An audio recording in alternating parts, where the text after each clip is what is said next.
I tell people I'm not a band head, but Lord, you cannot talk about HBCUs without talking about band. We see how big the culture is with bands alone. And you have, this first zero quarter, now you got fifth quarter. And I tell people I'm old, so I don't like all that noise and all that racket. I'm like, just shut it down. But it is, whenever I'm doing post game, I can never get a post game out because they're always playing. It's fifth quarter going, and I'm just like, whatever. But you can't. Bands are definitely a component of the game. You have all of these people. It's like I always say it's like a marriage. The football team and the band. It's like a married couple. They go together. Join me, Jeremy Swick, on Into the Unknown, a podcast that delves into the personal journeys, stories, and experiences of individuals across diverse professions. As a historian by trade, I firmly believe that our personal histories shape our present and offer valuable insights into our paths ahead. With that being said, let's get into it. On this episode of Into the Unknown, I am joined with a very special guest, Keisha J Kelley. How are you doing today? I'm doing good. How are you? I'm doing absolutely amazing. I know we talked briefly before the show started, but it's been a while since we've gotten to see each other. It has, and it's always good to see you. When you left Atlanta, it broke my heart. But we always want to see people go on to do bigger and better. But yeah, definitely, it's always good to see you. I appreciate it. And, I always like to kick off the show, talk about networking. How are we connected? Listen, the College Football Hall of Fame. And I still to this day, they just sent, I guess, like Magic City Classic. You know how they put the jerseys in the displays? Still get all of the stuff. So, College Football Hall of Fame is how we are connected. And you did an excellent display for HBCUs. And so I always say you were like the gatekeeper over at, the College Football Hall of Fame because you did so much excellent work. And you made sure that our story was told for HBCUs. I really appreciate it. Not going to an HBCU, I think immediately the second I started learning more and more about guys like Eddie Robinson and Grambling State, it kind of snowballed into learning more and more and wanting to know more. And you were the first ones I was able to show off the first exhibit to. Of course, and I should probably have prefaced this. What organization are you with? Well, of course, I'm the CEO and founder of Black College Experience, HBCU sports media company. It's geared around bringing positive exposure to historically Black colleges and universities athletics. So I tell the story of HBCU athletics. It's such a rich history there, and it's funny because growing up in the north in Wisconsin, I didn't know a ton about HBCUs except maybe guys like Walter Payton, who of course played at Chicago, and some of those. But I really didn't learn more until I got more and more into my research in my undergrad and then graduate studies, and it was something that I couldn't gravitate away from. Right. Right. It is. It's one of those once you dive into it, it's like you say, you want to learn more.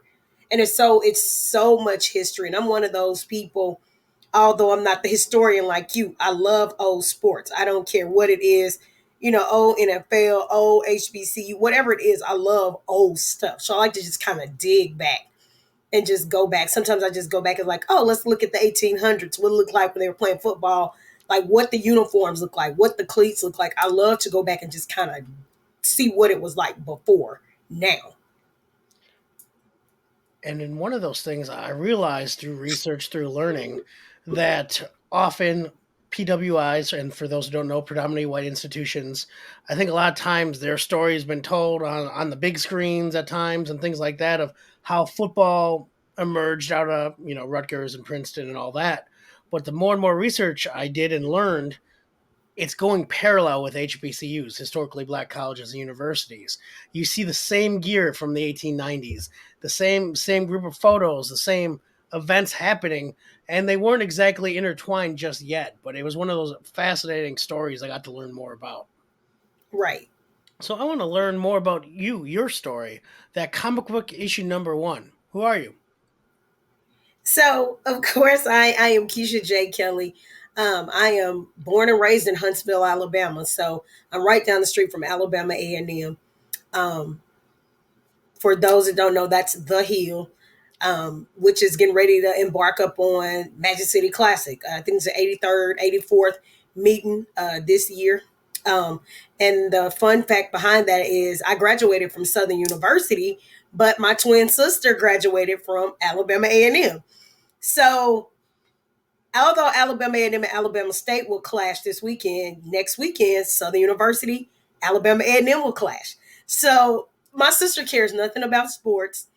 It's my eat, sleep, breathe every single day. It's my thing. And so when we're talking about HBCUs and how we see PWIs, how they're often on TV, on the networks. When I first started this, I felt the need for us to come into present day because we weren't seeing historically black colleges on the TV. We weren't hearing about the gyms. We weren't hearing about the guys that were being drafted.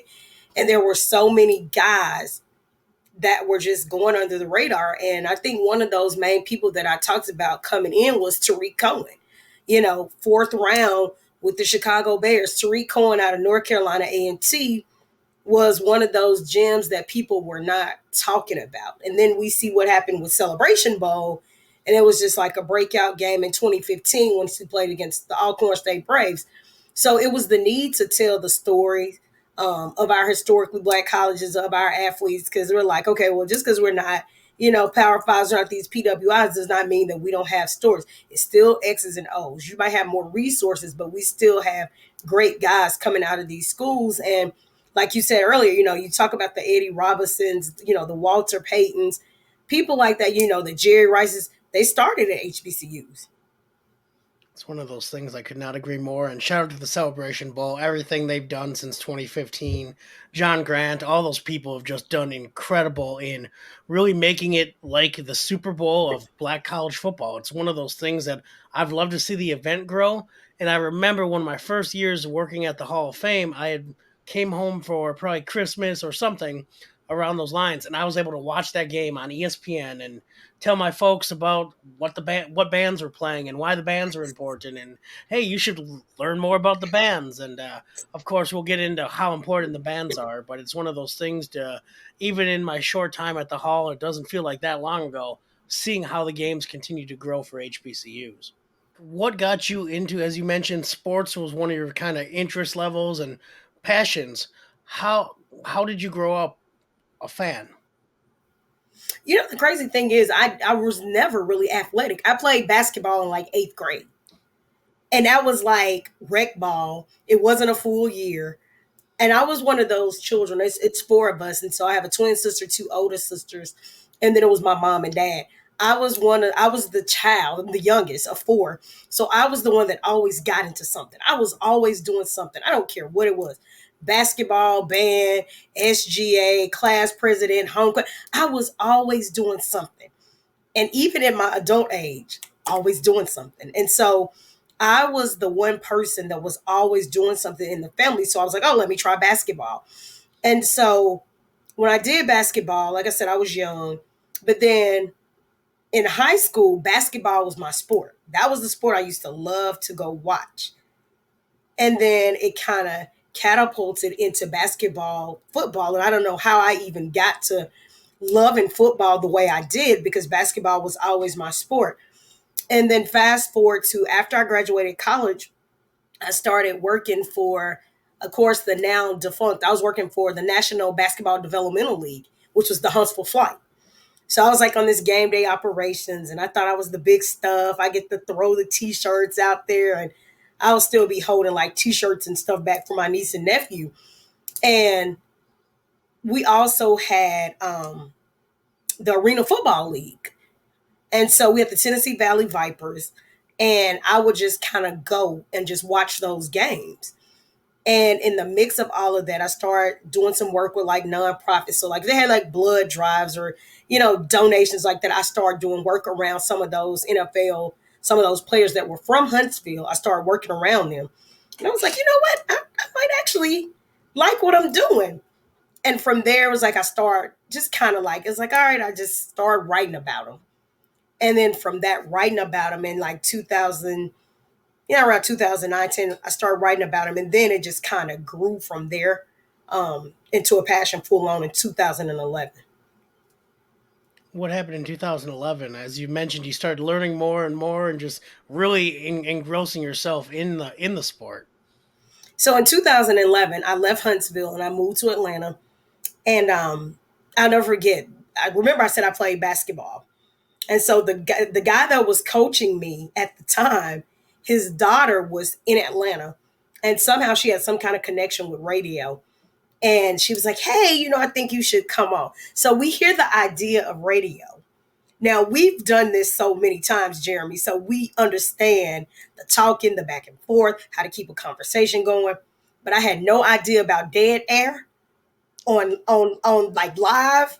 So I remember being super excited to go in. I'll never forget. I think it was like in Stone Mountain. I was so excited to go into the radio station. It was like Sunday night, like at prime time. I was going in, didn't have anybody. I was talking to everybody in Atlanta, and I had so much dead air. And I was so thankful that people called in to talk because I had no idea what I was doing. I just heard the thought of radio. And I'm like, well, I had wrote like a script, but I'm like, okay, well, what do I talk about now? I didn't really have stats or anything. And I was just like, oh God, I'm just going into this blind. And so I remember going back and forth in 2011. And somehow that company lost the dial. We end up, the radio station or whatever, they shut down. And I was like, you know what? God, this ain't what I'm supposed to be doing. I'm leaving sports alone. I'm not doing this anymore. And then in 2014, I got right back into it because somebody else brought me into another radio station. So I got back into it in 2014. That's impressive. It's funny because you mentioned that we've done interviews quite a few times. Combined, I can't Mm-hmm. imagine how many we've done. And it's one of those things is you don't really know until you start doing it how much free time or excuse me, how much dead air there is, how Right. you got to make sure you have a conversation going, but you're not always talking to someone. You're talking to, as you mentioned, all of Atlanta and hoping in your case someone's calling in, but it's trying to keep the conversation going even when there isn't a conversation between someone. Correct. Correct.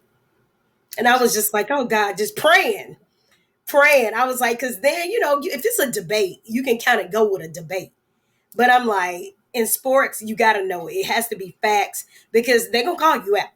They're going to call you out. So I was just like, oh God. But yeah, it was the craziest moment in 2011. So what happened in 2014? You said you had left or excuse me, left sports, and then of course pulls back in. I mean, as you know, it doesn't really escape us much. It does not escape us. So after that, I was like, yeah, I'm gonna go into fashion. I'm gonna be a fashion stylist, is what I looked at somewhere around there. Got into that and still went right back into sports. And so in 2014, um, over in Northside Drive, they called me about coming on to radio. And I worked. Oh God, I was the only lady on broadcast. Like I was the only lady in the radio station with.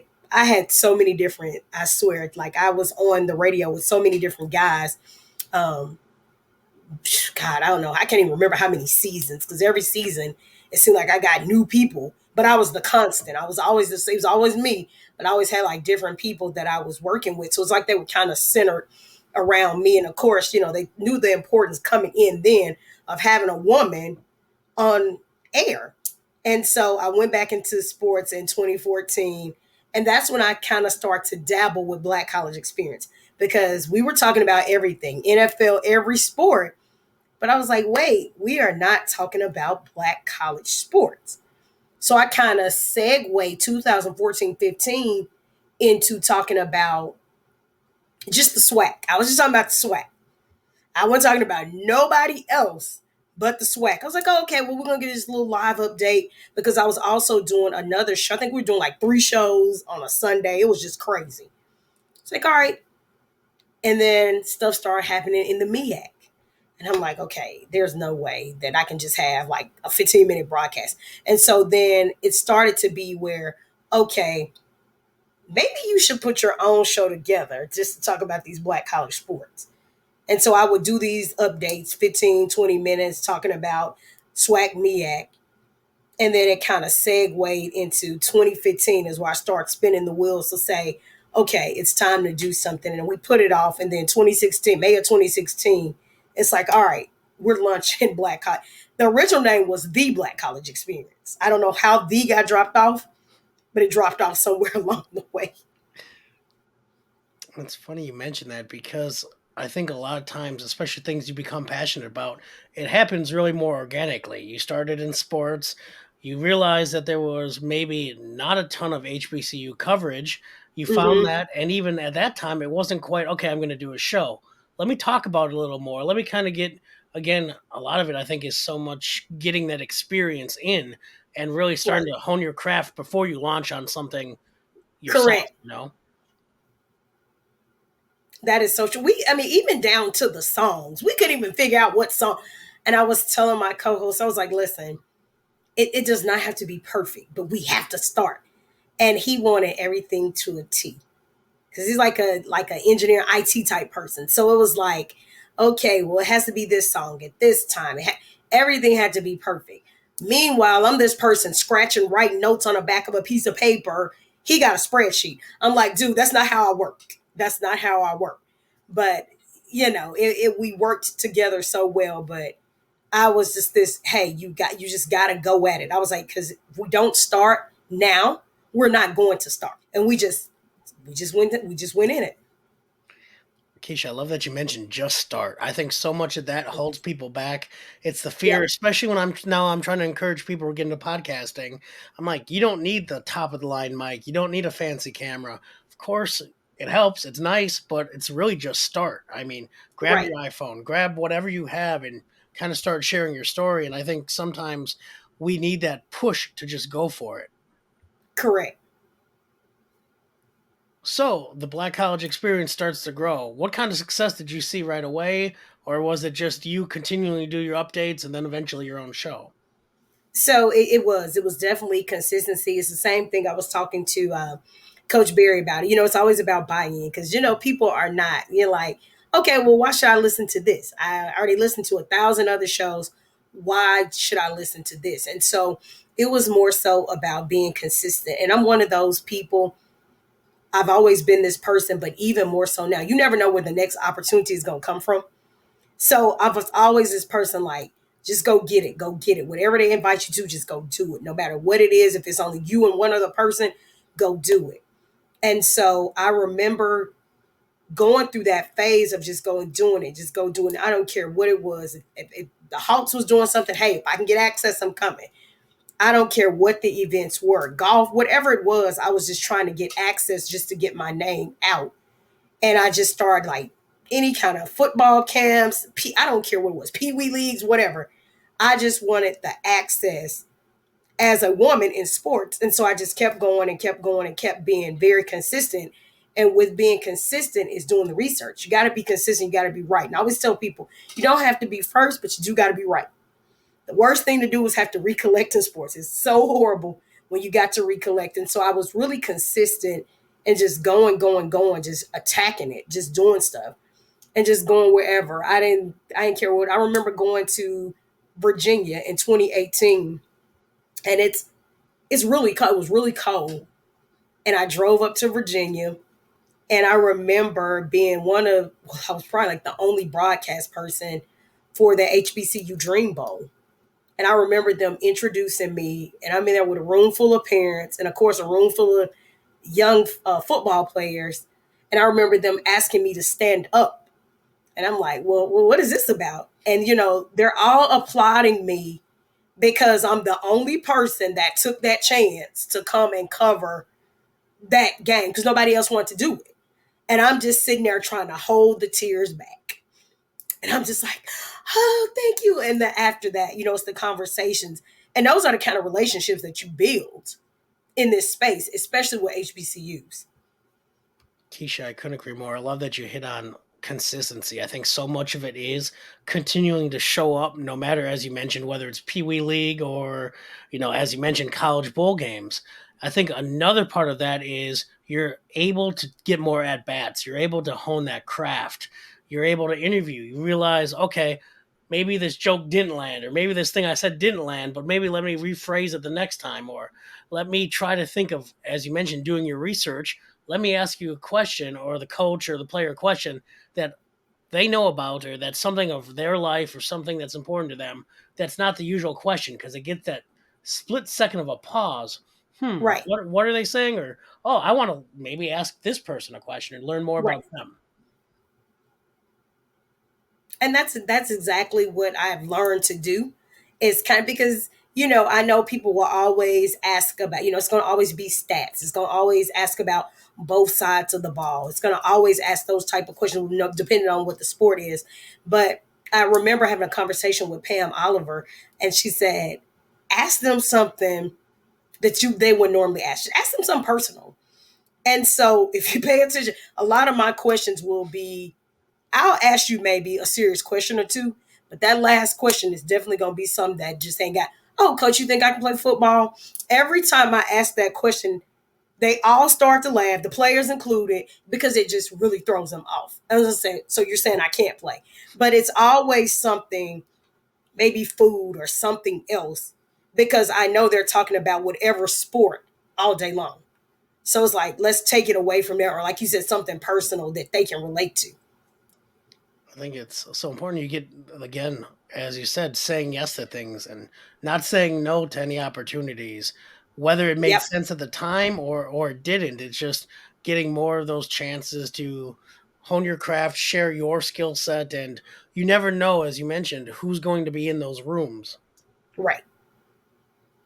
On everyone's journey, everyone's path, they make a decision, not really knowing the outcome. Can you give me a time in your life where you made a decision, just went for it? Oh God, I'm gonna say this is probably with Black College Experience. It was a lot of doubts, and we didn't have a name. So when I moved here from Alabama, that was in 2011, and it was, I was told, because my undergrad was in psychology, so it was like, you didn't major in mass communication, you didn't do anything with sports, that's not what you should be doing, and you should just forget about it, don't even worry about it. And when you're around old school people, that's the mentality, just go to work or whatever. And it was just one of those things that would not die, it just wouldn't. And so as I started to look at it, I was like, I don't know what I'm gonna do when I get to Atlanta. It's gonna be, and in my mind, it was like the TNT, all these different things, not realizing how hard it is to break into that market. So I was like, all right, well, I'm just gonna go out here and just do it. And I remember having an interview with, I had an interview with TNT, and don't ask me, because it was like a million basketball players. They asked me to remember, and I was just like, all right, yeah, no.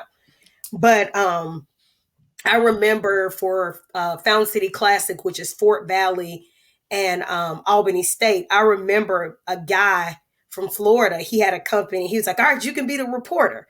I was like, all right. And I remember when I was interviewing the guy, I asked him like one question, like literally one question. And so it was dead air. He's looking at me, I'm looking at him.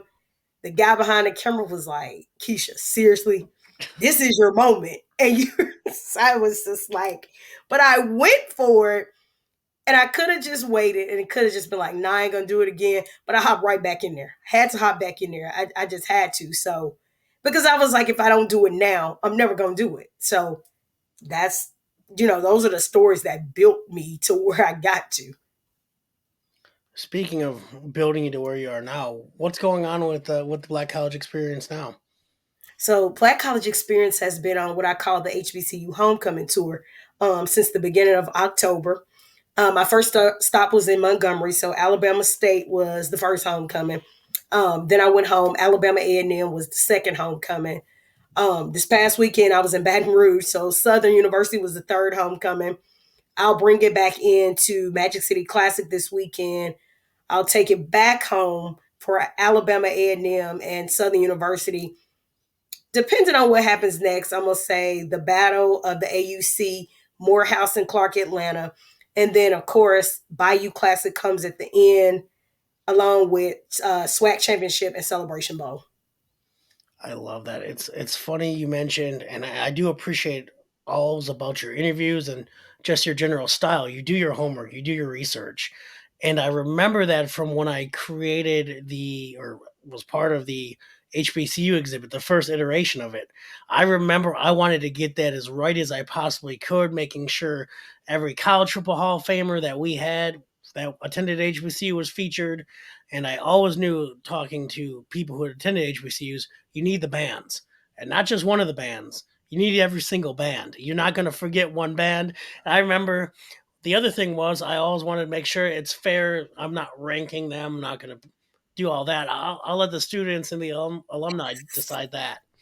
But I did it alphabetical, and that seemed to cool everyone's tensions and nerves when they'd come in. They're like, "Oh, why is that Alabama? Why are they first?" I'm like, "Oh, it's just alphabetical," and they're like, "Oh, okay, that makes sense." So it was just fun learning more and more about those, and eventually, as you've seen, become what it is today over there at the College Football Hall of Fame, thanks to Southern Company and the more permanent HBCU exhibit they have.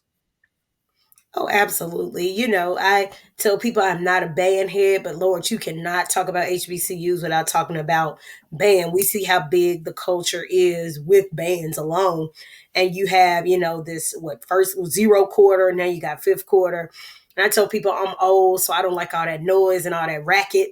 I'm like, just shut it down. But it is. Whenever I'm doing post game, I can never get a post game out because they're always playing. It's fifth quarter going, and I'm just like, whatever.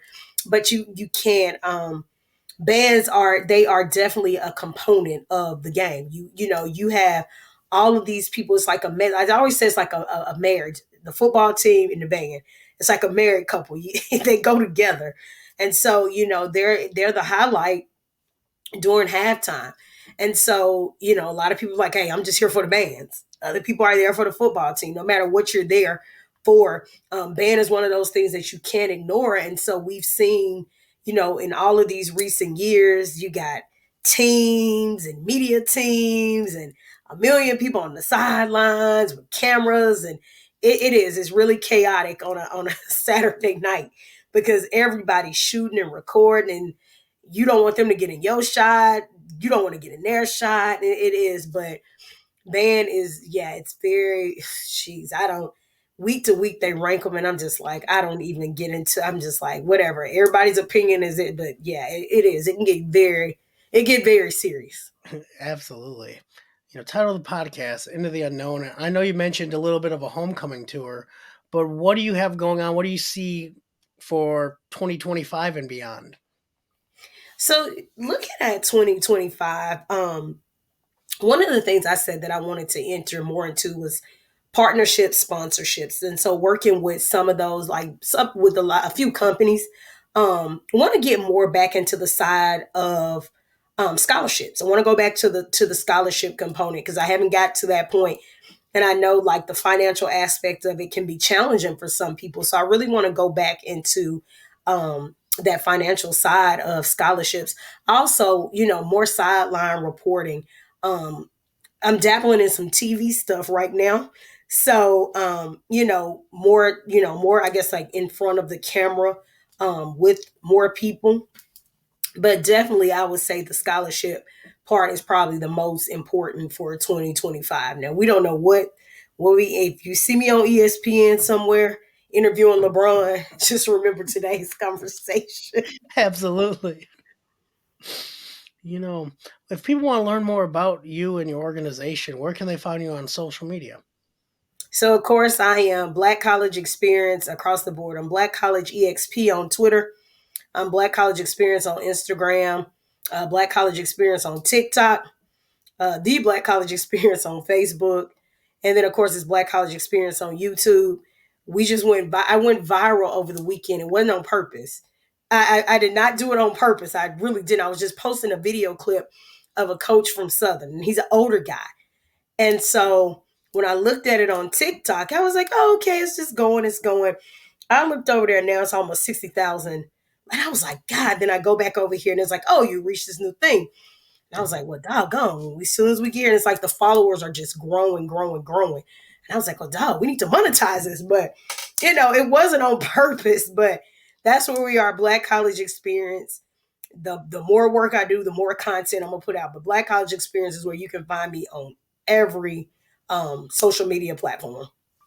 Well, Keisha, I appreciated you taking the time to talk with me today, and it's just been so great to get to know you over the last few years. And it's different not being in Atlanta anymore and having you stop by, but it's just been great to get to know you. Just know that you are thoroughly missed, and I hope all is well in Milwaukee. I know you're still doing well, so you are very much missed. We'll talk soon. All right. That was another fun episode of Into the Unknown. I truly appreciate you taking the time to listen. And if it provides you any value or entertainment, I would love if you shared it with others, liked, subscribed, and really just help the podcast grow. Again, tell a friend, tell a foe, just anyone who might enjoy hearing some stories of people's own journeys and what got them to where they are today. Till next time.